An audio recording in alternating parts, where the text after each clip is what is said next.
Angela Carter, The Old King. The lucidity, the clarity of the light that afternoon was sufficient to itself. Perfect transparency must be impenetrable. These vertical bars of a brass-coloured distillation of light coming down from sulphur-yellow interstices in a sky hunkered with grey clouds that bulge more with rain. It struck the wood with nicotine-stained fingers. The leaves glittered. A cold day of late October, when the withered blackberries dangled like their own dour spooks on the discoloured brambles. There were crisp husks of beech mast and cast acorn cups underfoot in the russet slime of dead bracken, where the rains of the equinox had so soaked the earth that the cold oozed through the soles of the shoes. Lacinating cold of the approaching winter that grips hold of your belly and squeezed it tight. Now the stark elders have an anorexic look. There is not much autumn in the wood to make you smile, but it is not yet, not quite yet, the saddest time of the year. Only there is a haunted sense of the imminent cessation of being. The year, in turning, turns on itself. Introspective weather, a sick room hush. The woods enclose. You step between the fir trees, and then you are no longer in open air. The wood swallows you up. There is no way through the wood anymore. This wood has reverted to its original privacy. Once you're inside it, you must stay there until it lets you out again, for there is no clue to guide you through the perfect safety. Grass grew over the track years ago, and now the rabbits and the foxes make their own runs in the subtle labyrinth, and nobody comes. The trees stir with a noise like taffeta skirts of women who have lost themselves in woods and hunt round hopelessly for the way out. Tumbling crows play tig in the branches of the elms they clotted with their nests, now and then raucously cawing. A little stream with soft margins of marsh runs through the woods, but it has grown sullen with the time of the year. The silent, blackish water thickens, now to ice. All will fall still, all lapse. A young girl will go into the woods, as trusting as Red Riding Hoods to her granny's house. But this light admits no ambiguities, and here she will be trapped in her own illusion. Because everything in the wood is exactly as it seems. The woods enclose and then enclose again, like a system of Chinese boxes opening one into another. The intimate perspectives of the wood changed endlessly around the interloper, the imaginary traveller, walking towards an invented dance that perpetually receded before me. It is easy to lose yourself in these woods. The two notes of the song of a bird rose on the still air as if my girlish and delicious loneliness had been made into a sound. There was a little tangled mist in the thickets, mimicking the tufts of old man's beard that flossed the lower branches of the trees and bushes, heavy bunches of red berries as ripe and delicious as goblin or enchanted fruit hung up on the hawthorns, but the old grass withers, retreats. One by one, the ferns have curled up their hundreds eyes and curled back into the earth. The trees threaded a cat's cradle of half-stripped branches over me, so that I felt I was in a house of nets, and though the cold wind that always hezzles your presence, had I but known it then, blew me gentle around me. I thought that nobody was in the wood but me. O King, will do you no grievous harm? Piercingly now, there came again the call of the bird, as desolate as if it came from the last bird left alive. That call, with all the melancholy of the failing year in it, went directly to my heart. I walked through the wood until its perspectives converged upon a darkening clearing. As soon as I saw them, I knew at once that all its occupants had been waiting for me from the moment I first stepped into the wood, with the endless patience of wild things who have all the time in the world. It was a garden where all the flowers were birds and beasts, ash-soft doves, diminutive wrens, freckled thrushes, robins in their tawny bibs, huge helmeted crows that shone like patent leather, a blackbird with a yellow bill, voles, shrews, fieldfares, and little brown bunnies with their ears laid down together along their backs like spoons, crouching at his feet. A lean, tall, reddish hare, up on its hind legs, nose a twitch. The rusty fox, its muzzle sharpened to a point, laid its head upon his knee. On the trunk of a scarlet rowan, a squirrel clung to watch him. A cock pheasant delicately stretched his shivering neck from the break of a thorn to peer at him. There was a goat of uncanny whiteness, gleaming like a goat of snow, who turned her mild eyes toward me and bleated softly, so that he knew I had arrived. He smiles. He lays down his pipe, his elder bird call. He lays upon me his irrevocable hands. His eyes are quite green, as if from too much looking at the wood. There are some eyes that can eat you. The Owl King lives by himself, all alone in the heart of the woods, in a house which has only one room. His house is made of sticks and stones, and has grown a pelt of yellow lichen. Grass and weeds grow in the mossy roof. He chops fallen branches for a fire and draws his water from the steam in a tin pail. What does he eat? Why, the bounty of the woodlands. Stewed nettles, savoury messes of chickweed sprinkled with nutmeg. He cooks the foliage of shepherd's purse as if it were cabbage. He knows which of the frilled, blotched, rotted fungi are fit to eat. He understands their eldritch ways, how they spring up overnight with lightless places and thrive on dead things. Even the homely wood bluets that you cook like tripe with milk and onions, and the egg yolk yellow chanterelle with its fan vaulting and faint scent of apricots all spring up overnight like bubbles of earth sustained by nature, existing in a void. And I could believe that it had been the same with him. He came alive from the desire of the woods. He goes out in the morning to gather his unnatural treasures. He handles them as delicately as he does pigeon eggs.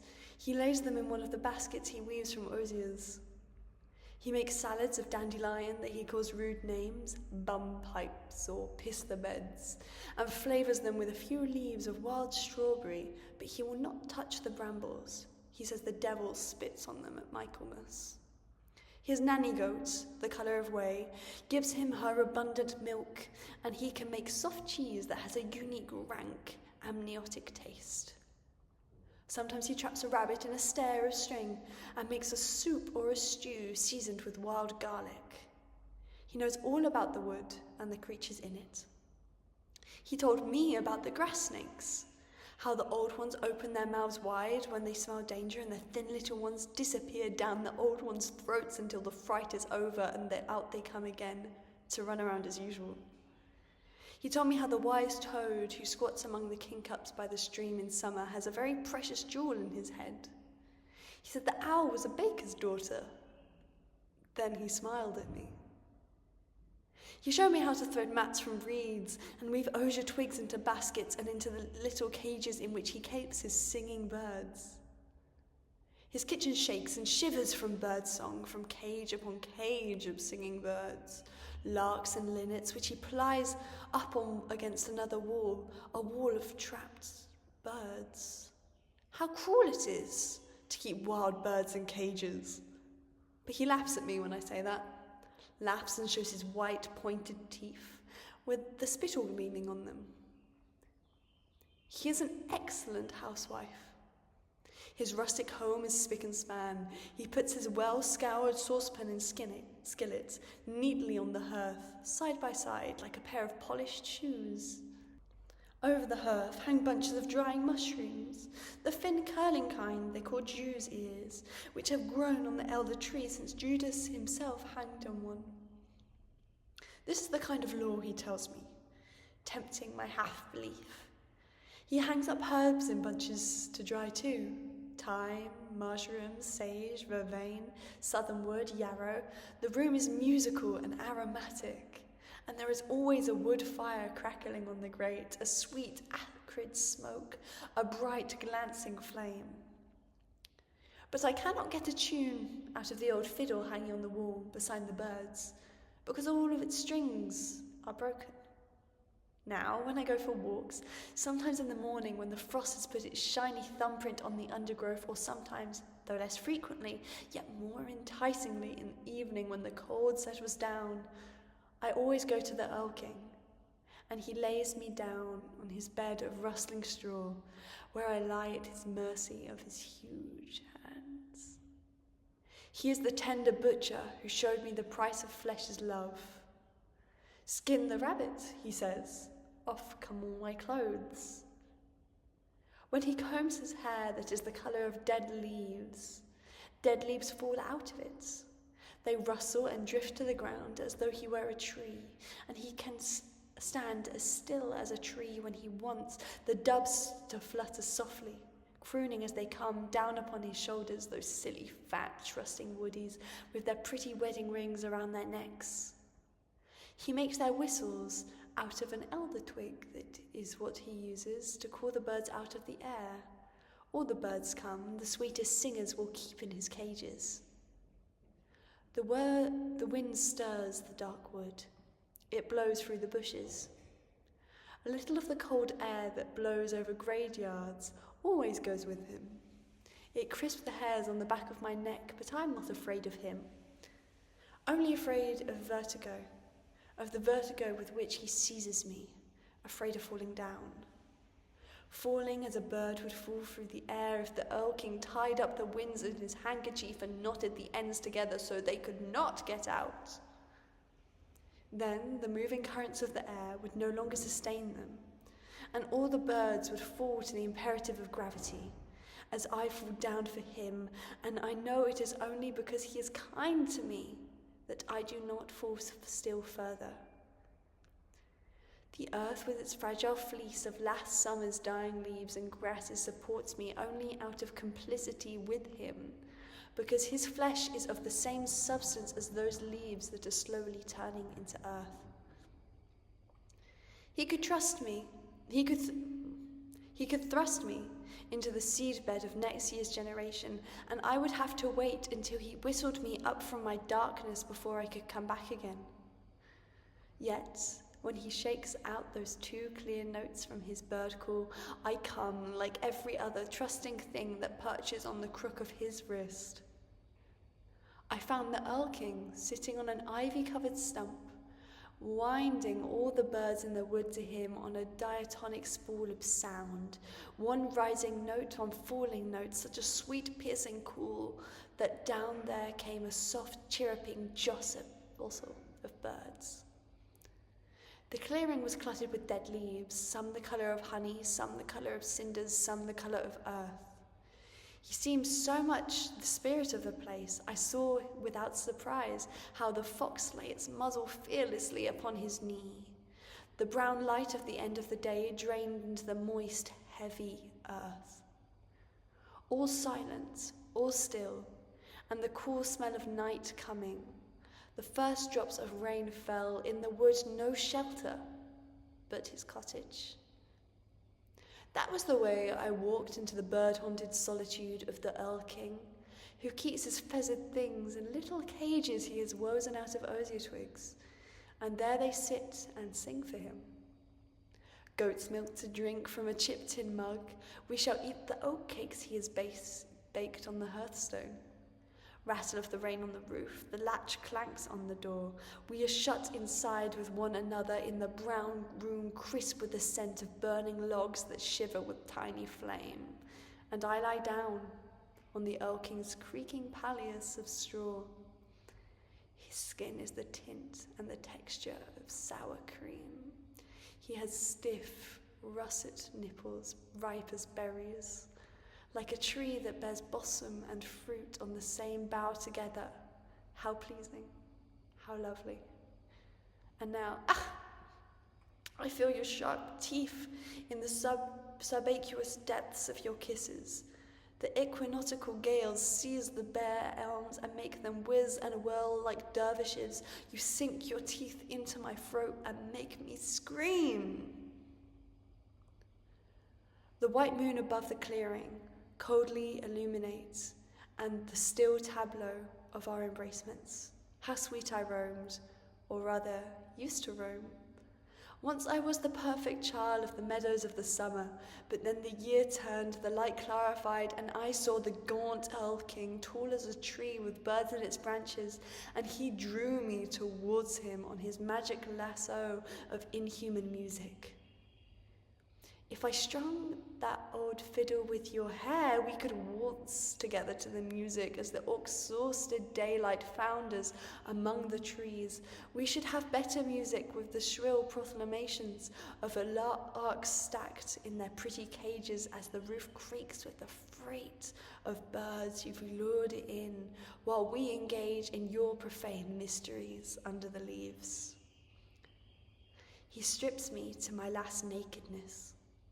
That underskin of mauve, pearlized satin like a skinned rabbit, then dresses me again in an embrace so lucid and encompassing it might be made of water, and shakes over me dead leaves as if into a stream I have become. Sometimes the birds, as random, all singing, strike a chord.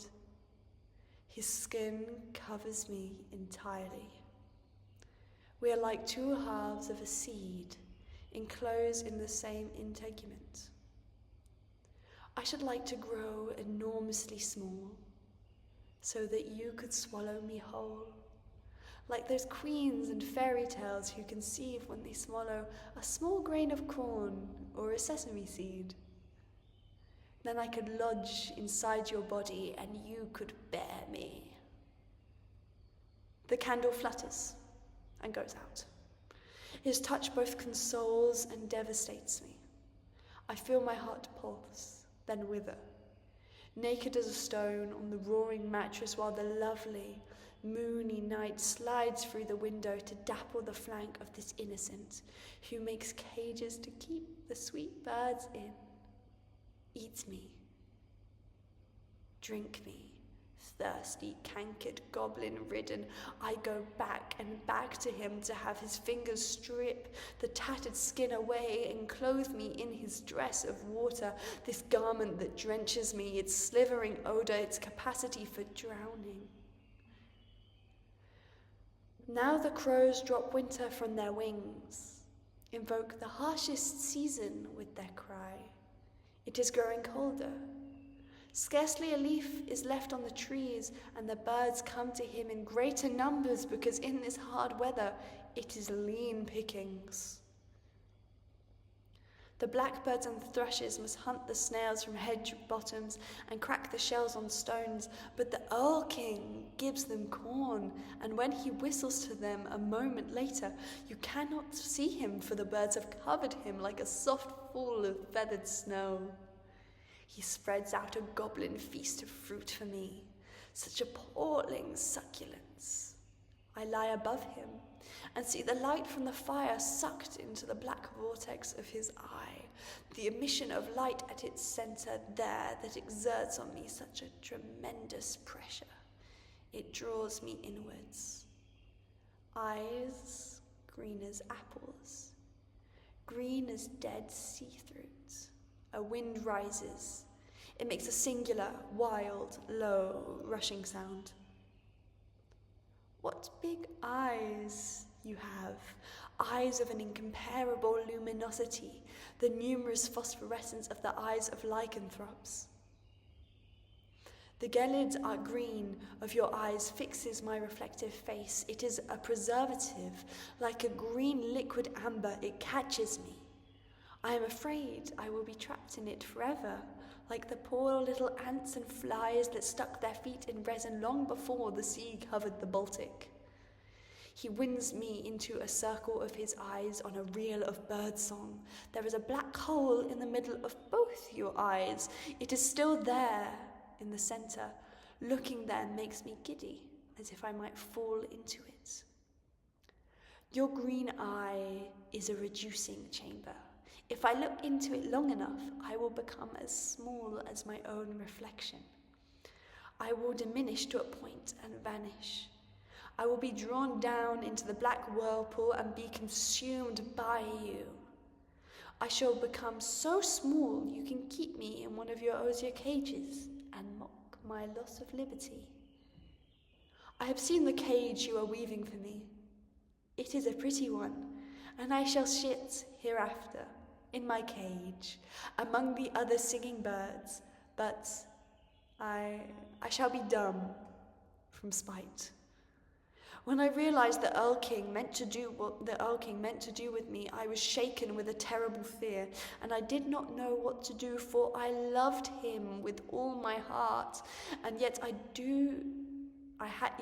had no wish to join the whistling congregation he kept in his cages, although he looked after them very affectionately, gave them fresh water every day, and fed them well. His embraces were his enticements, and yet, oh yet, they were the branches of which the trap itself was woven. But in his innocence he never knew them he might be the death of me. Although I knew from the first moment I saw him how the Earl King would do me grievous harm. Although the bow hangs beside the old fiddle on the wall, all the strings are broken so you cannot play. I do not know what kind of tunes you may play on it if it were strung again. Lullabies for foolish virgins, perhaps. And now I know the birds don't sing, they only cry because they can't find their way out of the woods, have lost their flesh when they dipped in the corrosive pools of his regard, and now must live in cages. Sometimes he lays his head on my lap and lets me comb his lovely hair for him. His combings are leaves of every tree in the wood and dryly susurrate around my feet. His hair falls down over my knees. Silence like a dream in front of the spitting fire while he lays at my feet and I comb the dead leaves out of his languorous hair. The robin has built his nest in the thatch again. This year, he perches on an unburnt log, cleans his beak, ruffles his plumage. There is a plaintive sweetness in his song and a certain melancholy, because the year is over. The robin, the friend of man, in spite of the wound in his breast from which the Earl King tore out his heart. Lay your head on my knee, so that I can't see the greenish inward-turning suns of your eyes anymore. My hands shake. I shall take 2 huge handfuls of his rustling hair as he lies half dreaming, half waking, and winds them into ropes very softly, so he will not wake up, and softly, with hands as gentle as rain, I will strangle him with them. Then she will open all the cages and let the birds free. They will change back into young girls, everyone, each with the crimson imprint of his love bite on their throats. She will carve off his great mane with the knife he uses to skin the rabbits. She will string the old fiddle with 5 singular strings of ash-brown hair. Then it will play discordant music without a hand touching it. The bow will dance over the new strings of its own accord and cry out, "Mother, mother, you have murdered me."